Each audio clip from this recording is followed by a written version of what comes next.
innama yatadzakkaru ulul albab. Ya Allah, jadikan Bapak Ibu semua ahli ulul albab. Ulul albab dijelaskan oleh ulama yang berakal selamat.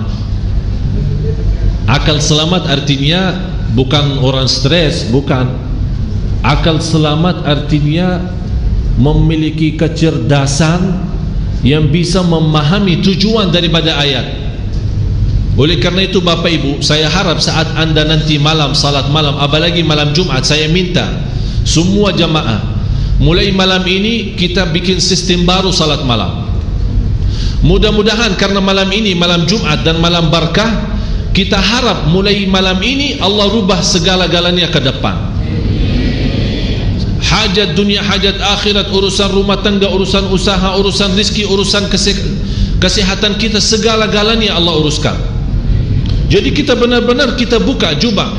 Saya yakin kalau Bapak Ibu masuk, apalagi malam Jumat, malam yang penuh barakat dan rahmat, di waktu sahur sebelum subuh, kira-kira 1 jam atau setengah jam saja, tidak usah lama, 2 rakaat tapi dengan nikmat, dengan enak, senang, rasakan, terasa kita berdiri di hadapan Allah dengan rintah hati, dengan tawadhu, lembut, dan merasa merindukan segera sujud.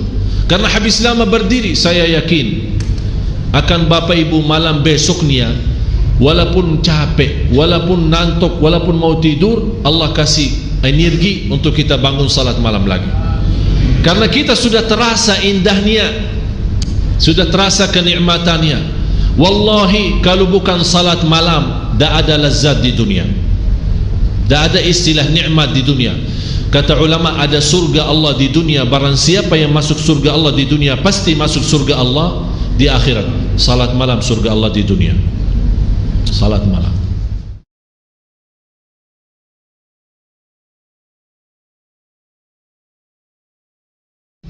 Suratul Isra, surah 17. Tolong ditulis ayat ini, Suratul Isra, surah 17 ayat 78 dan 79. 78, 79. Ini menjadi PR, terjemahannya, maknanya, belajarannya Bapak Ibu cari sendiri. Al-Isra 17 ayat 78 dan 79. Tapi surah 39, surah 39 ayat 9, ini yang membuat saya dari kemarin tidak habis fikir. Sampai saya bicara jujur Bapak Ibu, saya bisa tidur semalam hampir jam 2. Karena ayat ini luar biasa, menjelaskan makna hakiki dari kalau kita benar-benar mencari ilmu. Karena beliau membahas tingkatan ilmu, kan ada ilmu-ilmu yang namanya ilmu pengetahuan, tapi yang paling tinggi ilmu ma'rifah. Artinya ada ilmu yang di-store oleh manusia, ada yang ditransfer oleh manusia, oleh guru, dosen dan yang lain-lain. Tapi ada ilmu transferannya langsung dari Allah. Bagaimana kita bisa memiliki ilmu seperti itu? Itu yang dibawa oleh ayat surah 39 ayat 9. A'udzu billahi minasyaitonir rajim. Amman huwa qanitun ana al-laili sajidan wa qa'iman yahdharu al-akhirata wa yarju rahmata rabbih. Qul hal yastawi alladhina ya'lamuna walladhina la ya'lamun. Sebenarnya surah Az-Zumar ini termasuk ayat-ayat sebelumnya, ayat 8, ayat 7, ayat 6. Semuanya memberikan berita-berita atau cerita manusia yang menghadapi bermacam-macam kesulitan dan kesusahan. Sampai kita mendengar ayat-ayat itu sebelum ayat 9 ini, seolah-olah kita melihat gambaran yang negatif. Tapi Allah subhanahu wa ta'ala menutupi berita itu dengan gambaran yang luar biasa positifnya. Artinya kalau kita mau mengatasi negatif ayat-ayat sebelumnya, artinya ayat-ayat yang membuat kita belum begitu faham, atau kehidupan kita yang membuat kita selalu menghadapi permasalahan, kesulitan dan kesusahan, itu ayat yang 9. Amman huwa qanitun ana al-laili sajidan wa qa'iman. Amman huwa qanitun ana al-laili sajidan wa qa'iman yahdharu al-akhirata wa yarju rahmata rabbih. Baca Ustaz. Apakah kamu hai orang musyrik yang lebih beruntung, ataukah orang yang beribadah di waktu-waktu malam dengan sujud dan berdiri, sedang ia takut kepada azab akhirat dan mengharapkan rahmat Tuhannya? Katakanlah, adakah sama orang-orang yang mengetahui dengan orang-orang yang tidak mengetahui? Sesungguhnya orang yang berakallah yang dapat menerima pelajaran. Orang yang berakallah yang mendapatkan pelajaran, orang yang suci yang mendapatkan pelajaran, orang yang berfikir mendapatkan pelajaran, orang yang menhayati yang akan mendapatkan pelajaran. Amman huwa qanitun ana al-laili sajidan wa qa'iman. Di sini disebut kata sajidan wa qa'iman. Maaf, ulang lagi. Apakah kamu hai orang musyrik yang lebih beruntung, ataukah orang yang beribadah di waktu-waktu malam dengan sujud dan berdiri? Sebentar. Beribadah di waktu malam, intinya apa? Salat tahajud. Saya mohon Bapak Ibu, kita teliti ya, kita koreksi atau istilahnya kita kupas, kita dalami. Saya mohon perhatiannya. Usahakan Bapak Ibu hadirkan kalbunya, hadirkan fikirannya, bukalah hatinya dan jiwanya, agar insya Allah mutiara-mutiara yang malam ini bisa langsung masuk ke dalam hati kita, langsung masuk dalam jiwa kita, yang insya Allah banyak hal akan bisa berubah hanya dalam satu ayat yang amat mulia bagi saya. Jadi saya mohon sekali lagi perhatiannya. Yang lagi makan stop dulu, lanjut puasa lagi. Yang lagi minum, saya minta sebentar saja kasih perhatian, biar kita bisa mendapatkan kenikmatan dan mutiara. Kenapa? Ada apa di ayat ini? Kalau kita Bapak Ibu ingin mendapatkan ilmu transferannya langsung dari Allah, bukan dari Syekh Ali, bukan dari siapa-siapa, langsung dari Allah yang maha mengetahui segala-galanya. Wa ma utitu minal ilmi illa qalila. Sebab seberapapun ketinggian ilmu kita dibanding dengan ilmu Allah masih kecil dan sedikit. Kalau dikumpulkan seluruh ilmu pengetahuan manusia, segala ilmunya, ilmu agama maupun ilmu duniawi, dikumpulkan jadi satu, dibandingkan dengan ilmu Allah, seperti kita masukin jari dalam air laut.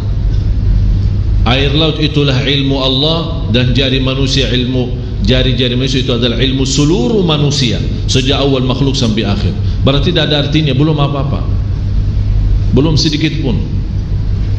Oleh karena itu Bapak Ibu, saya harap malam ini dan seterusnya yang ingin mendapatkan ilmu transferannya langsung dari Allah, di sini rahasia ayat ini. Dengan rahasia ayat ini bisa kita mengisi charger ya, cas. Apa yang dicas? Kalbu dan jiwa. Sekarang seluruh tubuh badan kita sudah cas, makanan, minuman enak apa, biar kita sehat, olahraga, senam dan yang lain-lain. Kita semua sudah diusahakan. Kenapa? Agar nampaknya badan masih, walaupun sudah umur usia tua, tapi kita harap dilihat oleh manusia, oh masih top, masih kelihatannya pun dari sisi tumbuhnya, dari sisi mukanya, walaupun dia sudah tua tapi masih menjaga olahraga, senam dan yang lain-lain. Agar apa? terlihat badannya masih bagus, kesehatannya masih luar biasa. Tapi yang kita memberikan perhatian ini kesehatan batin, jiwa, kalbu itu bagaimana? Obatnya apa? Tidak ada obat selain ayat ini. Oleh karena itu disebut amman huwa qanitun ana al-laili. Mohon ulang lagi. Apakah kamu, hai orang musyrik yang lebih beruntung, ataukah orang yang beribadah di waktu-waktu malam dengan sujud dan beribadah di waktu malam? Karena di sini istilah beribadah sebenarnya terjemah saya sudah selalu saya sampaikan, belum ada bahasa yang bisa teliti isi Al-Quran selain bahasa Arab. Jadi tidak usah capek mutar pusing sana kemari, mutar lagi balik lagi, tidak akan bisa paham sesuai maksud. Karena di sini orang-orang yang beribadah, tapi kalau di dalam ayat itu tidak ada sebut ibadah kan? Yang disebut apa? Amman huwa qanitun. Qunut, di sini ada istilah qunut. Istilah qanitun beda sama abidun. Abidun itu dikenal sebagai ahli ibadah. Tapi qanitun dia memiliki sebuah keistimewaan yang luar biasa. Karena istilah qunut sebagaimana penjelasan Imam Syafi'i, al-qunutu tulul qiyam. Qunut itu lama berdirinya. Dan lama berdiri itu hanya khusus untuk salat tahajud. Kalau Bapak Ibu yang sudah berangkat umrah bulan puasa, dilihat bagaimana bacanya imam. Mohon maaf, termasuk sekarang sudah termasuk cepat. Karena sudah dilihat kondisi umat sudah mulai malas, akhirnya dikurangin. Padahal waktu saya masih di sekolah SMP, masih SD SMP, dibawa sama orang tua ke Masjid Nabawi, dalam satu malam imamnya khatam 3 juz. 10 malam akhir khatam Al-Quran 2 kali. Artinya sekarang cuma 1 kali khatam bulan Ramadan kan, di malam 29. Waktu kita masih sekolah, tarawih punya khataman sendiri setiap malam 1 juz. 10 malam punya khataman sendiri setiap malam 3 juz. Mulai dari hampir kita mulai salat malam jam 1 hampir mendekati subuh. Dan kita merasa kenikmatan yang luar biasa. Itu yang hakikatnya tahajud. Dan selalu saya minta sama jamaah, cuba salat tahajud walaupun seminggu sekali, walaupun 2 rakaat, tak usah banyak-banyak, tapi nikmat hayati, rasakan. Walaupun diulangi ayatnya sampai subuh, walaupun 1 ayat, sebagaimana Rasulullah SAW pernah salat malam, sepanjang malam salat malam hanya dengan 1 ayat, merasakan ayat itu, menyentuhkan hatinya sampai Rasulullah SAW menangis. Kata Siti Aisyah, Rasulullah SAW tidak pernah tinggalkan salat malam bagaimanapun keadaannya, walaupun dia sakit dia salat malam duduk. Afdalus salati ba'dal faridah qiyamul lail. Salat yang terbaik sesudah fardu qiyamul lail. Dan saya heran, orang punya masalah, bagaimana punya masalah dia masih bisa qiyamul lail? Menurut saya masalah tinggalkan salat malam itu masalah. Tapi selama anda jaga salat malam, wallahi tidak ada masalah. Semuanya bisa beres. Kita hanya duduk. Allah sendiri memuji kita saat malam hari kita tinggalkan tempat yang enak saat tidur, menjauhkan diri dari suami maupun dari istri, mengangkat selimutnya. Allah maha melihat, dan di situ Allah tunjukkan kepada malaikat, ya malaikati, hei malaikatku, lihat apa yang dilakukan oleh hambaku. Tinggalkan lazatnya tidur, tinggalkan enaknya istirahat untuk hanya mencari ridhaku. Saksikan wahai malaikatku, apapun yang namanya susah tidak ada di dalam hidup orang itu. Allah yang janji Bapak Ibu. Jadi menurut saya pintu langsung kita bisa menyelesaikan masalah, tidak bagi siapapun, tidak di antara siapapun, hanya lewat langsung kepada Allah, itu qiyamul lail. Asahhun nasi abdanan, yang paling sehat tubuhnya yang jaga salat malam, yang paling sinar mukanya yang jaga salat malam, Yang paling suci batinnya yang jaga salat malam. Yang paling berkah ucapannya yang jaga salat malam. Yang paling mulia perbuatannya yang jaga salat malam. Semua terjamin berkah kata, baik perbuatannya, suci batinnya. Malah dari sisi salat malam, karena terisi ketakutan kepada Allah, dan ketakutan yang terisi kalbu, terbakar namanya syahwat. Dan isi ketakutan dalam hati kita saat salat malam, karena yang membuat kita salat malam, mungkin ada di sini ayat amman huwa qanitun ana al-laili sajidan, bersujud dan Ustaz berdiri, bersujud dan berdiri. Kenapa disebut di sini sujud dan berdiri? Tahu kenapa Bapak Ibu? Saat bersujud kita tunjukkan rendah hati. Saat bersujud, walaupun namanya muka, kalau kita tunduk kepada selain Allah terasa terhina. Tapi kalau kita bersujud untuk Allah terasa bangga. Saat berdiri terasa lembut hati.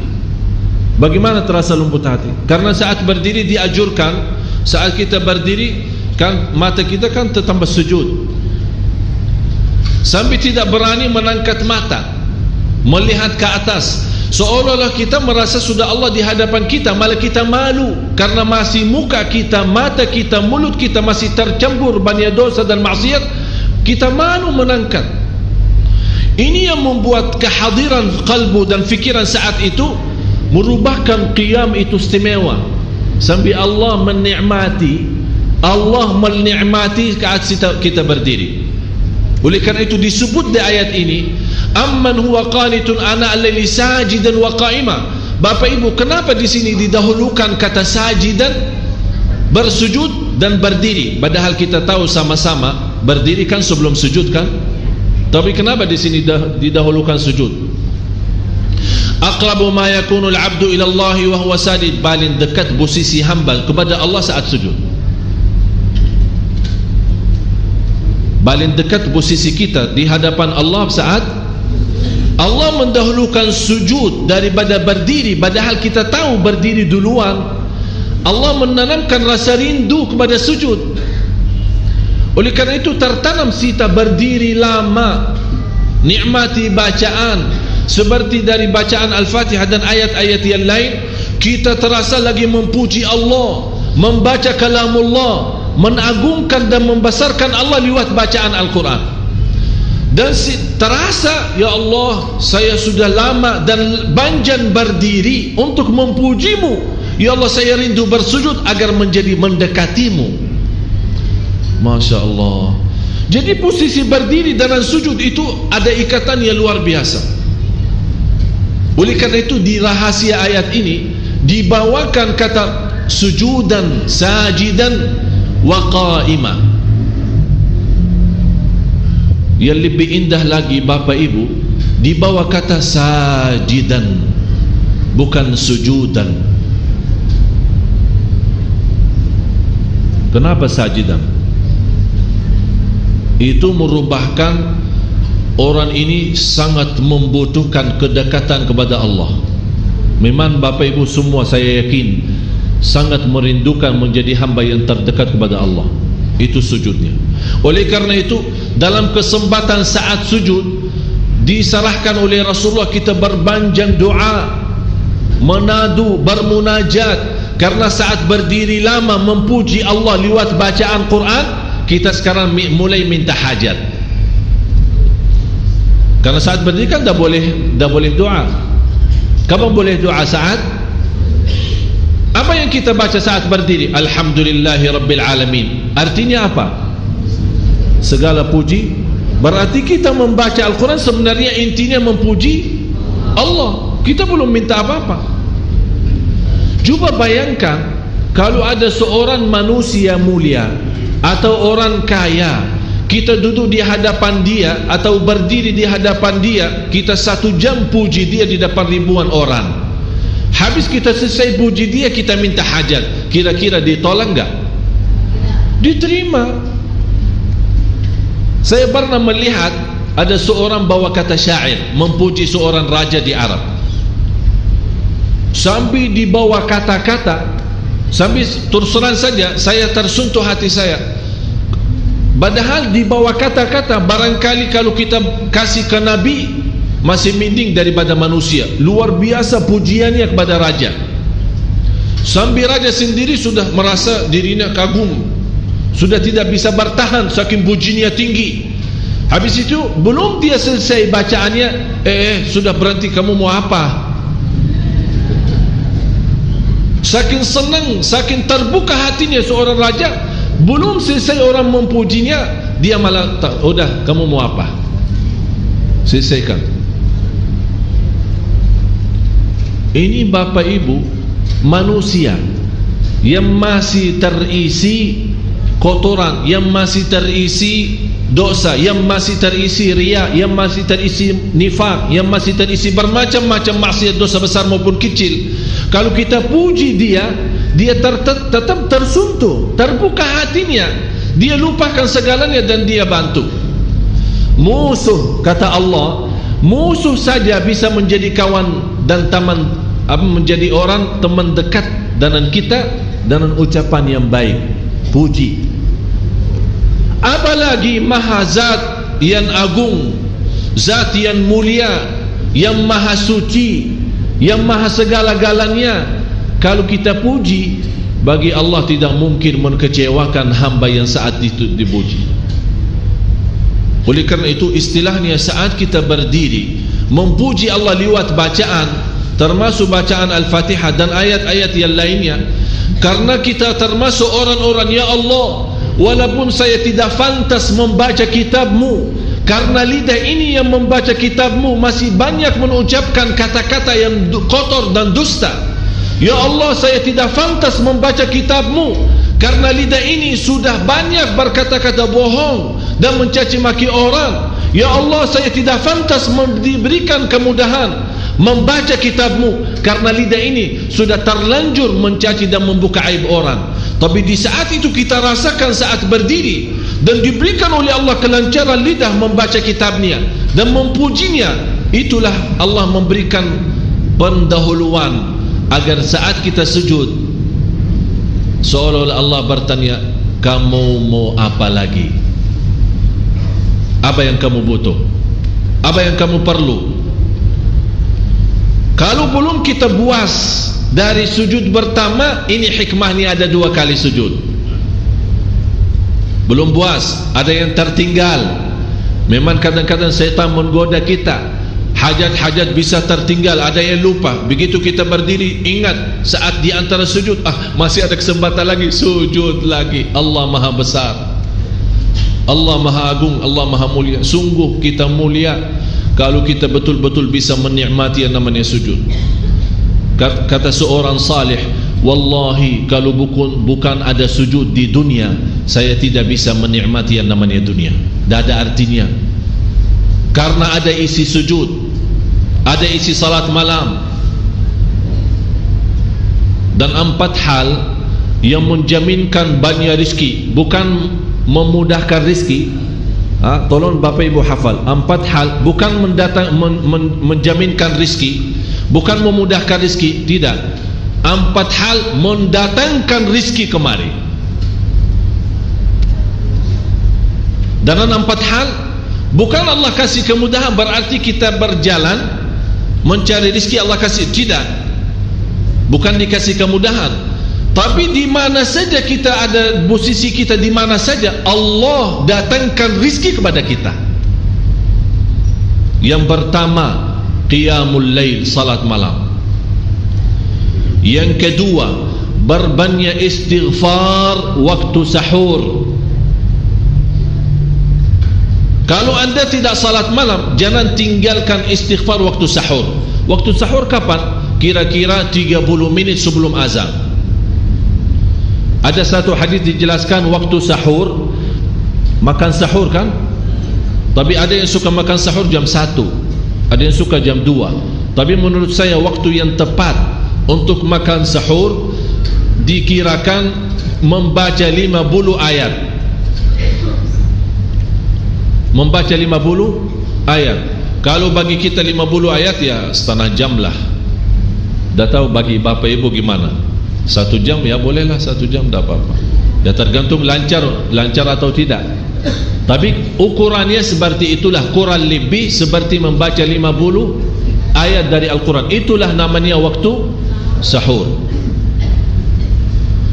Disitulah Allah sendiri memuji, Allah bangga dan senang terhadap orang yang sahur. Sampai ulama berkata, tidak ada ibadah yang terbaik di waktu sahur selain istighfar. Jadi boleh baca Quran, boleh salat malam, boleh zikir, boleh apapun, tapi yang terbaik istighfar. Jadi tinggalkan segalanya, tinggalkan Quran, tinggalkan salat malam, tinggalkan baca Quran, tinggalkan zikir, fokus hanya istighfar. Astaghfirullah wa atubu ilaih, termasuk istighfar Allahumma anta rabbi la ilaha illa ant, yang bapak ibu tahu sayyidul istighfar, yang terutama, yang paling luar biasa. Allahumma anta rabbi la ilaha illa anta khalaqtani wa ana abduka wa ana ala ahdika wa wa'dika mastata'at a'udhu bika min syarri ma sana'at abu'u laka bi ni'matika alayhi wa abu'u bi dhanbi faghfirli fa innahu la yaghfiru dhunuba. Ya Allah, kalau kita fahami doa ini luar biasa. Oleh karena itu kata Rasulullah, barang siapa yang membaca sayyidul istighfar kemudian di malam hari dengan keyakinan dia meninggal habis baca istighfar, masuk surga. Masuk surga. Berarti ini salah satu doa yang menjaminkan dengan mudah masuk surga. Jadi 4 hal yang mendatangkan rizki, bukan kita mencarinya, dia yang datang kemari. Apalagi saat mencari lebih mudah. Qiyamul lail, salat malam. Tapi dalam bahasa, mohon maaf Bapak Ibu, dalam bahasa Arab disebut qiyamul lail, bukan salat. Tapi kalau diterjemahkan dalam bahasa kita salat. Tapi kenapa di situ qiyamul lail? Diberikan qiyamul lail, qiyam artinya berdiri. Berarti lama. Saking lama berdiri dikaitkan jadi qiyamul lail. Qumil laila ya ayyuhal muzammil. Apa terus? Qumil lail, berdirilah saat malam. Berdirilah, bukan salatlah malam, tidak, berdirilah malam hari. Itu dahsyatnya di situ berdiri. Qiyamul lail. Yang kedua, berbanyak istighfar. Yang ketiga, berbanyak sedekah. Sebenarnya bukan istilah berbanyak sedekah. Kadang-kadang orang bersedekah 100 juta, udah saya sudah bersedekah 100 juta. Bukan itu. Bukan yang dimaksud berbanyak sedekah itu dari sisi uang itu banyak atau sedikit, bukan. Yang dimaksud rahasia sedekah ta'ahudus sedekah, istiqamah bersedekah. Istiqamah itu tidak menjadi masalah besar maupun kecil. Itu tidak menjadi masalah, karena bagi Allah tidak ada artinya besar maupun kecil. Kita tidak memberikan kepada Allah karena Allah maha kaya. Tapi rahasia sedekah itu kita terus menerus sedekah, siang pagi malam, siang pagi malam, pagi besok terus, minggu depan, tidak pernah berhenti. Setiap ada kesempatan selalu kita membawa sedekah. Itu namanya ta'ahudus sedekah. Ta'ahud kalau dalam bahasa sebuah janjian, seolah-olah kita ada kontrak kerjasama antara diri dengan apa? Dengan sedekah. Itu kata ta'ahud, ahad, berjanjian. Saya berjanji, seolah-olah ada berjanjian antara kita dengan sedekah. Jadi tidak boleh terlepas dari berjanjian, seolah-olah kita menghormati berjanjian. Bagaimana menghormati? Kita terus kerjasama. Kita beri, Allah ganti berkah sedekah. Kita beri lagi, Allah ganti masih terus. Kita beri, masih Allah terus ganti. Itulah dahsyatnya sedekah. Jadi Bapak Ibu, jangan nunggu hari tertentu, bulan tertentu, malam tertentu kita bersedekah. Jangan. Setiap kita merasa ada berita baik, ada berita maupun ada berita buruk yang menyakiti perasaan kita di rumah tangga kita, anak kita, suami kita, istri kita, apapun, langsung segera sedekah. Disitulah rahasianya. Ikatkan seolah-olah kita sudah membuat perjanjian antara diri dan sedekah dalam segala hal, hal senang maupun hal tidak, hal bahagia maupun hal sedih, hal bangga maupun hal lagi menghadapi kesusahan, kesulitan, selalu sehat dan sakit. Terus yang keempat, zikir, berzikir pagi hari dan sore hari. Berzikir pagi hari dan sore hari. Ini 4 hal Bapak Ibu. Berdiri malam hari, itu yang namanya tahajud, banjanya atau lamanya berdiri. Berbanyak istighfar waktu sahur. Yang ketiga, berbanyak sedekah. Sudah Bapak Ibu mengerti? Jadi istilah berbanyak sedekah bukan artinya harus banyak dari jumlah hitungannya, tidak. Yang keempat adalah berzikir di pagi hari maupun petang hari.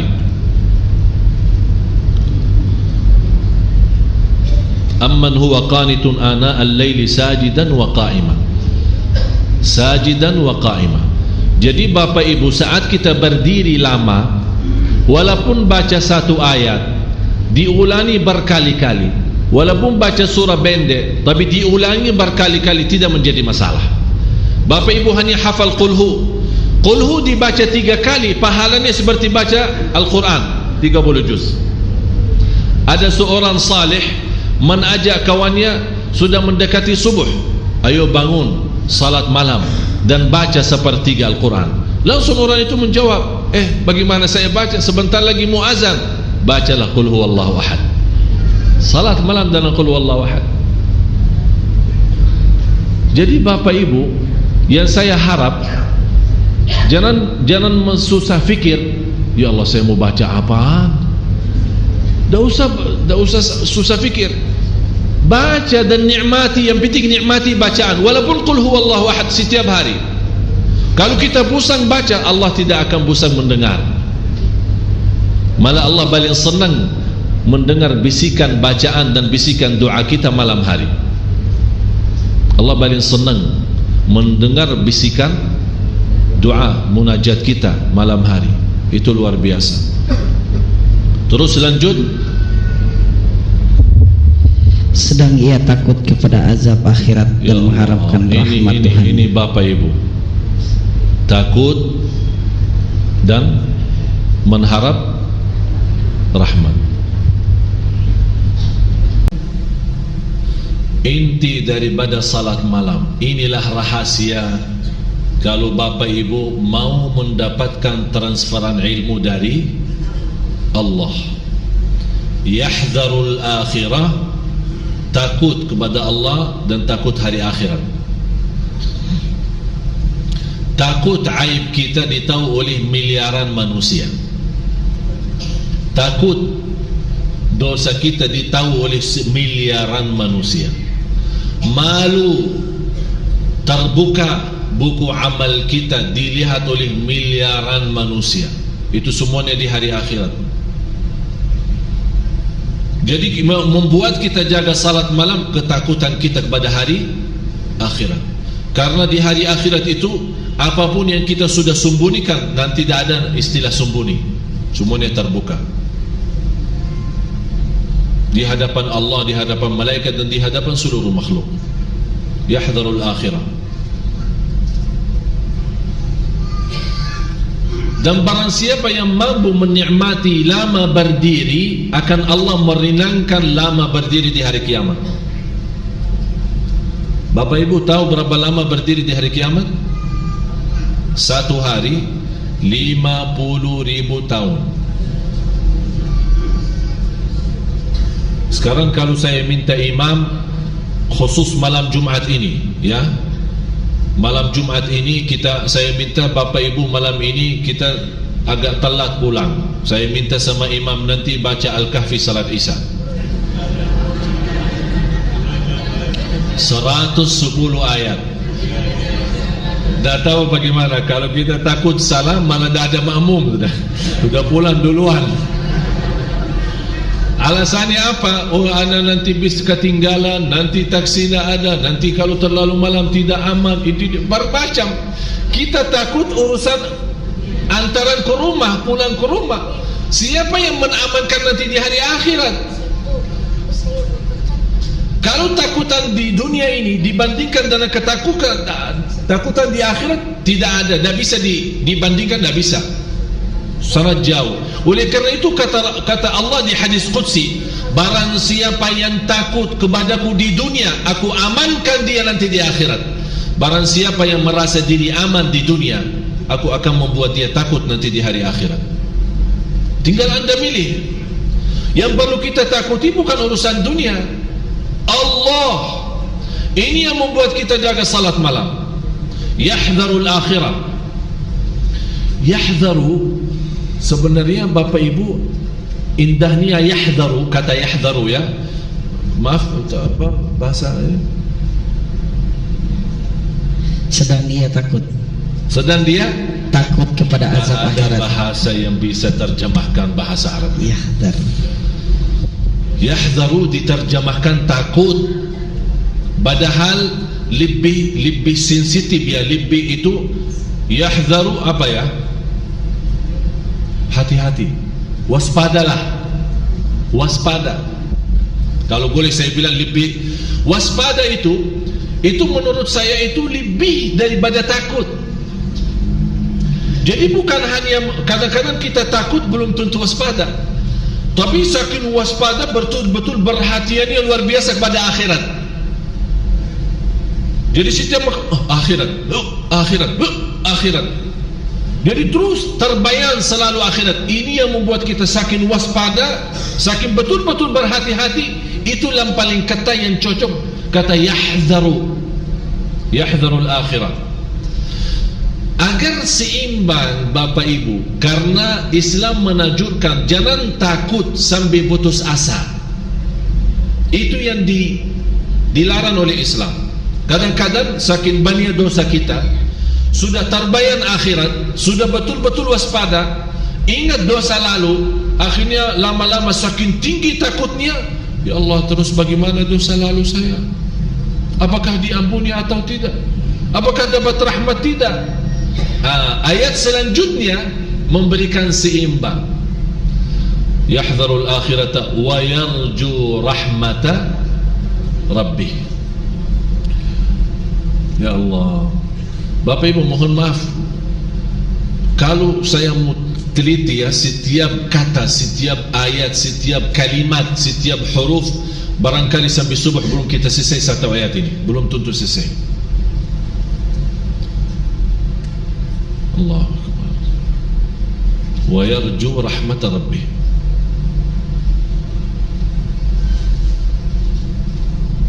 Yarju beda artinya sama raja. Yarju beda artinya sama raja. Raja sudah berharap, sudah lalu. Dia punya harapan rahmat Allah, ampuni dah, sudah lalu. Tapi yarju tidak pernah berhenti memiliki harapan kepada Allah. Tidak pernah berhenti, selalu berharap. Di situ ada takut, ada juga di sampingnya harapan. Dia takut memang dihukum atas dosa dan maksiat yang telah dilakukan, tapi di sisi lain dia merasa Allah Maha Adil dan Allah Maha Kasih Sayang. Bagaimanapun sebanyak dosa kita, sampai Allah bersabda di hadis yang qudsi, Allah berfirman di hadis yang qudsi, ya ibna Adam, hei anak Adam, kalau engkau membawa dosa sepenuh bumi, coba bayangkan, kalau menurut saya kumpulkan dosa semua jamaah Sunda Kelapa, belum sampai sepenuh bumi, belum tentu sampai sepenuh. Tapi coba satu orang kalau bawa dosa sepenuh bumi ini dosa dan maksiat, dosa besar maupun kecil, tapi tidak ada di antaranya berbuat syirik kepada Allah. Kata Allah, saya tidak berduli, kata Allah, aku tidak akan berduli mengampuni segala-galanya. Masya Allah, Allah tidak berduli. Artinya bagi Allah sangat kecil dosa itu yang sepenuh dosa bumi. Coba bayangkan seluas bumi berapa sih? Tapi subhanallah, bagi rahmat Allah kecil itu semua. Dengan syarat jangan berbuat syirik besar, bersentuhan hak Allah subhanahu wa ta'ala. Ini yang membuat kita wayarju rahmatan Rabbih. Kenapa Bapak Ibu tidak dibawa kata wayarju rahmatallah? Kenapa dibawa kata wayarju rahmat Rabbih? Kalau kita lihat awal Al-Fatihah, alhamdulillahi Rabbil Alamin. Apa artinya Rabb?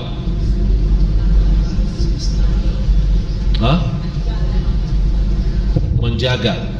Kata Rabb itu apa artinya? Tuhan. Enggak. Saya kasih gambaran biar insyaallah Bapak Ibu bisa lebih faham ya. Orang tua punya anak, segala kebutuhan anak diberikan oleh orang tuanya. Jadi anak menanggap bapaknya, apalagi pas dia masuk membawa bermacam-macam makanan dan minuman. Karena anak itu tidak tahu istilah Tuhan atau Allah, dia menganggap bapaknya segala-galanya. Rizki bapak, mainan bapak. Dia datang dari luar membawa banyak macam-macam. Seolah-olah anak itu sudah merasa segala kenikmatan dan kebutuhan oleh anak itu ditutupi dan dipenuhi oleh ayahnya. Segala kenikmatan, segala rahasia, segala kemuliaan semuanya dari ayahnya. Oleh karena itu dinamakan Rabbul Bait. Rabbul Bait artinya Rabb rumah tangga. Rabb artinya kepala. Seolah-olah karena segala-galanya untuk anaknya adalah dari dia. Yang mendidikkan anak itu, yang membesarkan anak itu dengan segala rezeki yang dia bawa kemari untuk anak itu. Oleh karena itu dinamakan Rabb. Tapi kalau kita kata Rabb sendiri maksudnya Allah. Tapi kalau misal kita bilang Rabbul Masjid atau misal Rabb rumah, apa artinya Rabb rumah?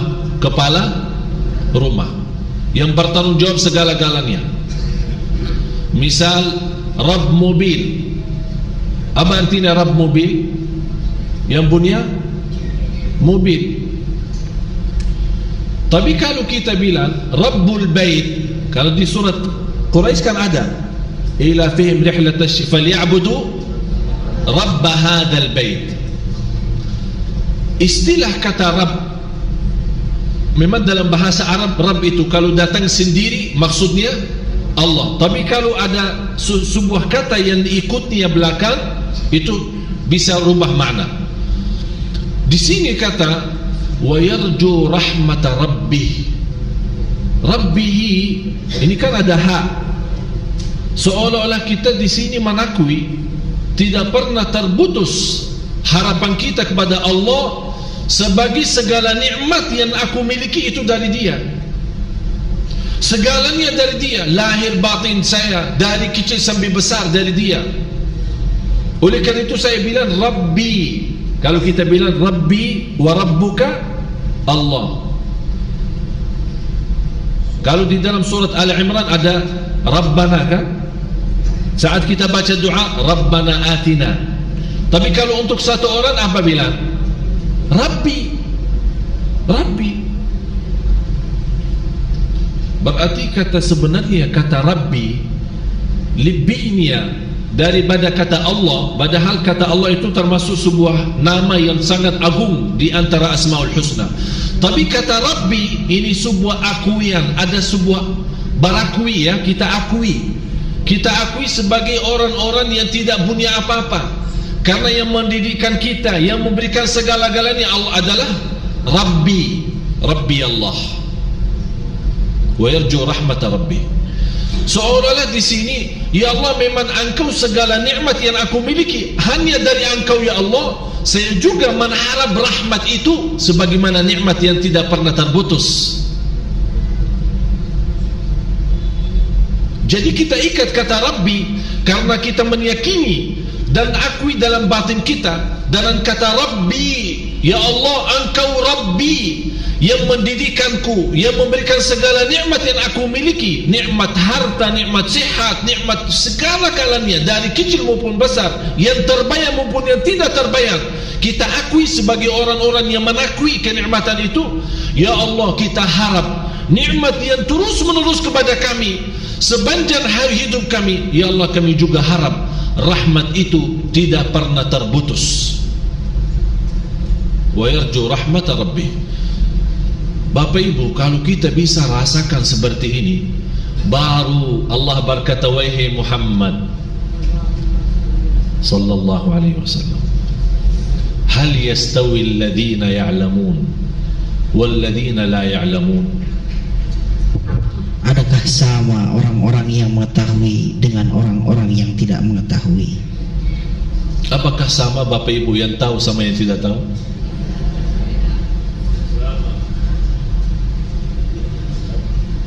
Manusia terhadap ilmu 4. Manusia terhadap ilmu 4 golongan, 4 kelompok. Yang pertama, dia tahu dirinya belum tahu.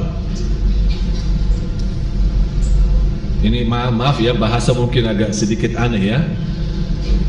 Dia tahu, dia belum tahu.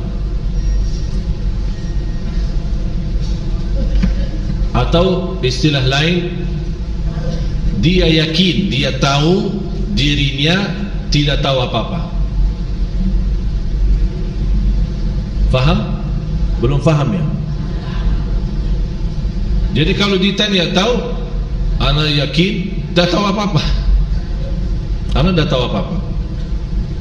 Yang kedua, dia tidak tahu, dia tidak tahu.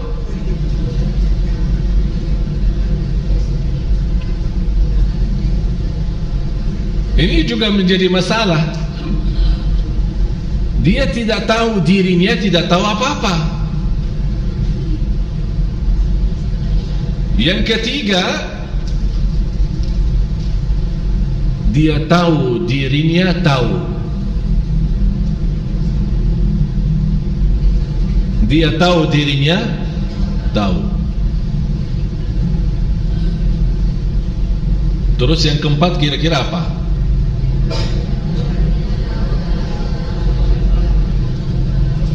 Dia tahu, tidak tahu. Sekarang kira-kira kita dari yang mana? Apakah tahu diri tidak tahu? Apakah tidak tahu diri tidak tahu? Ini musibah ini. Sama sekali, malah dirinya tidak tahu posisinya apa, di mana Allah taruhnya, ana tidak tahu. Ditanya dari mana? Saya tidak tahu dari mana dan kemana dan apapun bagaimana. Saya tidak tahu dari mana dan kemana dan bagaimanapun bagaimana. Mudah. Itu na'udzubillah, seperti ini binatang lebih berguna.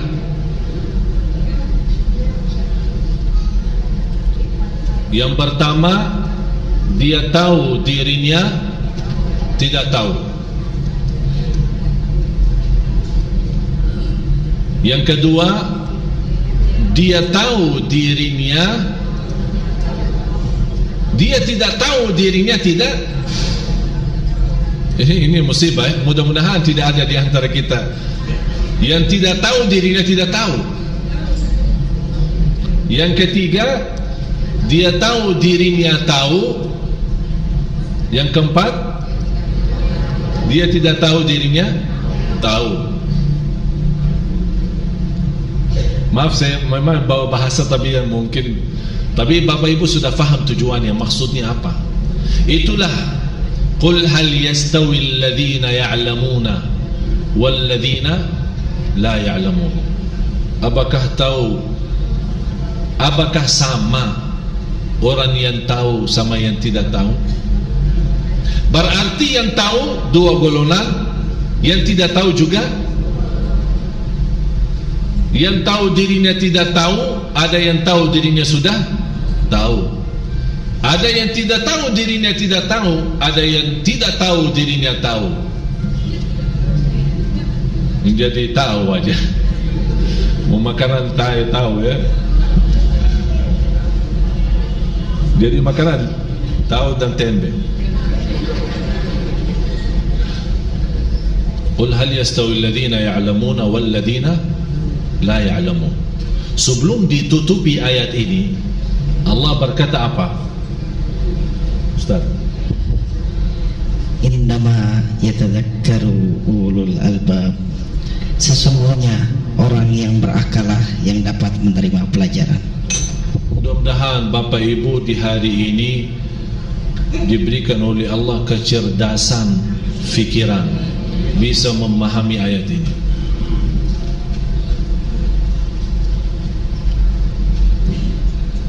Menurut saya, kalau kita benar-benar mau memperbaiki kehidupan kita dan juga mau memperbaiki negeri kita, kuncinya salat malam. Saya tadi jam 12 siang berjumpa dengan Bapak Marzuki Ali, Ketua DPR. Terus dikasih oleh protokol hanya 15 menit. Saya masuk jam 12. Hanya dikasih waktu karena beliau ada kesibukan yang lain 15 menit. Alhamdulillah kalau saya ketemu beliau tidak usah pakai janji. Jadi kalau beliau ada di kantor saya boleh masuk. Tinggal kasih laporan Syekh Ali di luar, dikasih masuk. 15 menit. Saya masuk jam 12. Saya keluar jam 2:30. Sampai orang yang rapat dengan beliau tunggu di luar. Setiap sebentar lagi sekretarisnya masuk, bentar. Saya bicara banyak, tapi luar biasa beliau sangat terharu. Saya bilang hal yastawi alladhina ya'lamuna wal ladhina. Saya bilang, Pak, tolong kasih saya kesempatan sekali-kali saya berikan ceramah ke orang anggota DPR semua.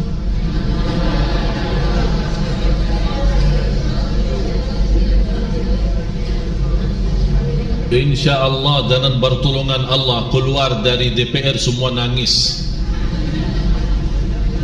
Tapi nangisnya yang insyaAllah yang rubah hidup mereka, bukan nangis yang tapi habis nangisnya malah hilang sandal.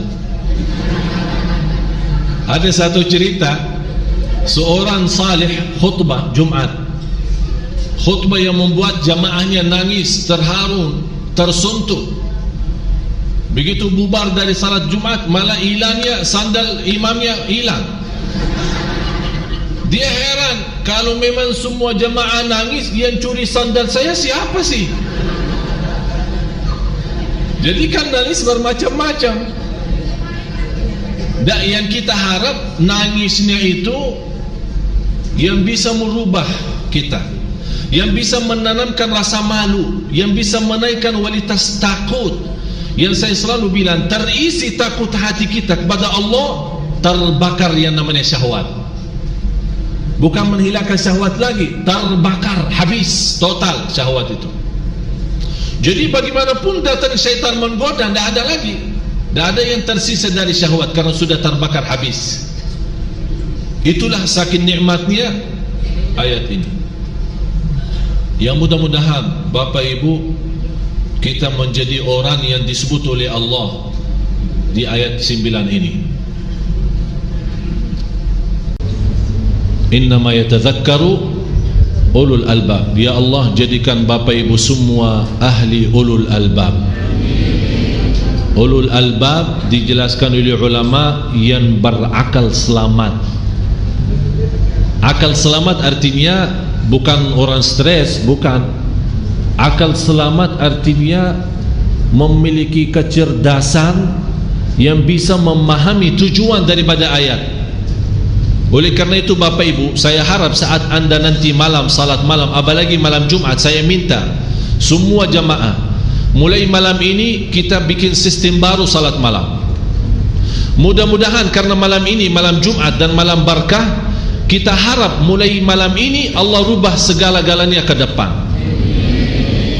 Hajat dunia, hajat akhirat, urusan rumah tangga, urusan usaha, urusan rizki, urusan kesehatan kita, segala-galanya Allah uruskan. Jadi kita benar-benar kita buka jubah. Saya yakin kalau Bapak Ibu masuk, apalagi malam Jumat, malam yang penuh barakat dan rahmat, di waktu sahur sebelum subuh, kira-kira 1 jam atau setengah jam saja, tak usah lama, 2 rakaat, tapi dengan nikmat, dengan enak, senang, rasakan, terasa kita berdiri di hadapan Allah dengan rindah hati, dengan tawadhu', lembut, dan merasa merindukan segera sujud. Karena habis lama berdiri, saya yakin akan Bapak Ibu malam besoknya, walaupun capek, walaupun nantuk, walaupun mau tidur, Allah kasih energi untuk kita bangun salat malam lagi. Karena kita sudah terasa indahnya, sudah terasa kenikmatannya. Wallahi kalau bukan salat malam, tak ada lezat di dunia, tak ada istilah nikmat di dunia. Kata ulama, ada surga Allah di dunia. Barang siapa yang masuk surga Allah di dunia, pasti masuk surga Allah di akhirat. Salat malam surga Allah di dunia. Salat malam. Siap?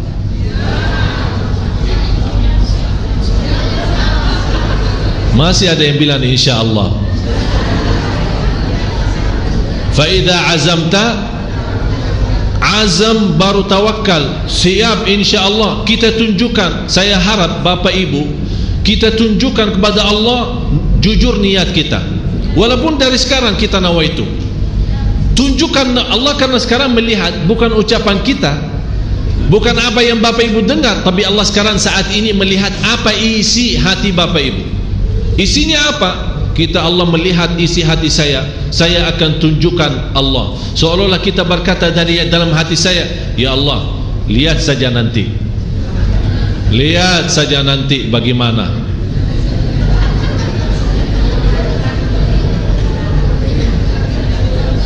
Maksudnya apa? Lihatlah nanti saja.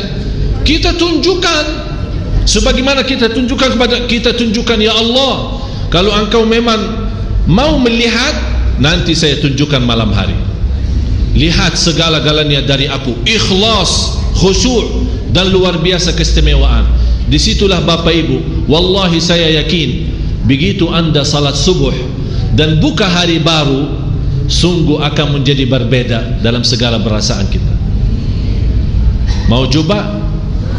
Nanti malam, lapangannya nanti malam.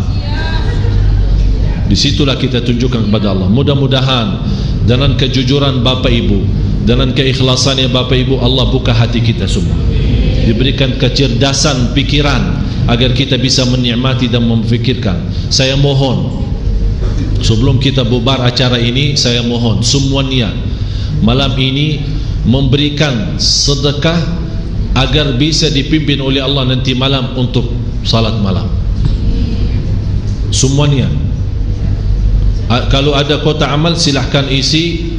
Kalau tidak ada kota amal, bagaimana, tolong diaturkan panitia-panitia masjid. Saya minta semua, berapapun sedekahnya, kecil atau besar, silahkan, tapi dengan niat, ya Allah, saya mohon diberikan kepada saya kekuatan untuk nanti malam, agar saya tunjukkan yang terbaik. Saya akan tunjukkan diriku apa dan siapa kepadamu ya Allah. Mudah-mudahan dalam sedekah berkahnya malam ini, apalagi malam Jumat, akan Allah tunjukkan dahsyatnya dan keindahannya salat malam. Disitulah kehidupan kita insyaAllah ke depan menjadi istimewa dan berkah. Amin ya Rabbal Alamin. Mohon panitia, tolong, mana panitia masjidnya? Tolong dibantu. Mau bagi sarung saya, bagi, bagi sarung saya.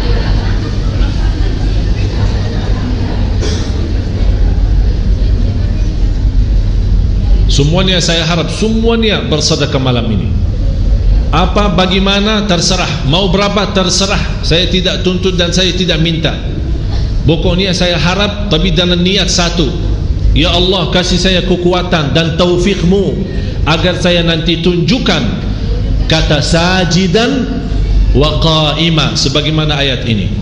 Dan mohon Bapak Ibu nanti kalau Bapak Ibu sudah pulang ke rumah, sebelum anda tidur baca ayat ini, surah 39 ayat 9. Baca sambil nikmati, sambil rasakan, sambil hayati, kemudian tidur. InsyaAllah lihat tidur yang indah. InsyaAllah lihat tidur yang indah. Sarung saya jangan bawa jauh dong. Semoga apa yang saya sampaikan bermanfaat. Semoga bagaimana kita sama-sama berkumpul di sini, mudah-mudahan diberikan oleh Allah kemuliaan, sama-sama jumpa lagi di surga Allah bersama Nabi Muhammad sallallahu alaihi wasallam. Ya Allah ya Tuhan kami, berilah kepada Bapak Ibu taufikmu ya Allah agar bisa istiqamah salat malam. Dengan berkahnya salat malam dan keindahan salat malam, kita mampu memiliki kehidupan yang bahagia, rumah tangga yang sakinah mawaddah rahmah, dan segala kesulitan dan kesusahan dijauhkan oleh Allah dengan salat malam. Ya Allah kuatkanlah kami agar istiqamah salat malam. Ya Allah berilah taufikmu. Ya Allah berilah kepada kami taufikmu agar mampu menjaga salat malam dengan seindah-indah ayat ini ya Rabbal Alamin. Agar kami mendapatkan ilmu langsung darimu ya Allah, ilmu laduni ya Allah, ilmu ma'rifat ya Allah, birahmatika ya arhamar rahimin. Ampunilah segala dosa kami, ampuni kekurangan kami, dan tutupi aib kami. Dan ya Allah maafkan atas kesalahan kami ya Rabbal Alamin. Ampuni orang tua kami ya Allah, ampuni orang tua kami, dan ampuni saudara kami muslimin muslimat, mukminin mukminat yang hidup maupun yang telah wafat. Ya Allah aku mohon dengan nama-Mu yang agung dan mulia untuk Bapak Ibu, ya Allah jauhkan wajah Bapak Ibu dari neraka Jahannam ya Allah. Ya Allah jauhkan wajah Bapak Ibu dari neraka Jahannam ya Allah.